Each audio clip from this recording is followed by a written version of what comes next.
Dito naman tayo mag-eat and run at try natin ang Choco Ensaymada. Yan, sarap.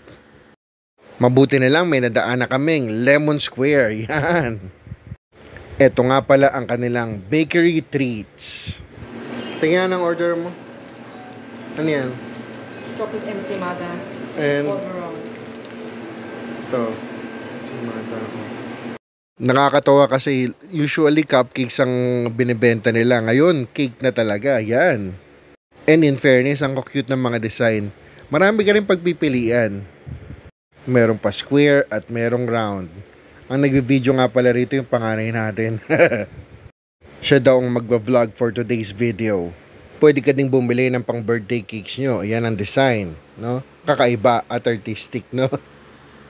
Meron din sila mga chocolate chip cookies. Yan. 65 pesos per pack. Yan ang mga ensaymada, choco ensaymada, cheese. Yun, mga roll. Nakakatawa kasi nag-expand na sila ng kanilang business, no? Makikita natin sa baba ang mga cheesecake nila na talaga namang product nila. Wata Tops, Cookie Bites. Yan. Alam na mga bata to kasi baon nila to sa school. Yung iba nga dyan, hindi ko pa natitikman. Gaya niyan, Milky. At Wata Flakes. Maganda at malinis ang kanilang bakery treats, no? Maganda magka-idea tayo kasi magkakaroon na naman tayo ng choice for cakes and pastries. Meron din silang lengua de gato. At yun, chocolate chips, no? Bibigyan my baby ko.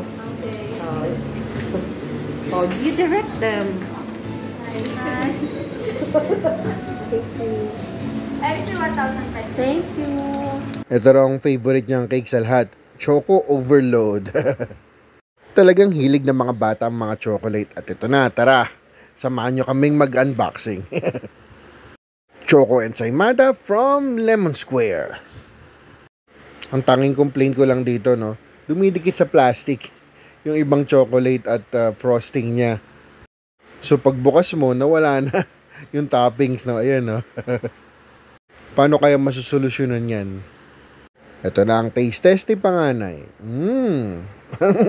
Happy siya. At least kakaiba sa regular ensaymada. Saktong-sakto lang ang fluffiness niya, pati yung chocolate. Hindi rin siya ganon katamis. At syempre, papahuli ba tayo? Makikitaste test tayo sa mga kids. Panalo, mas masarap siya sa regular ensaymada.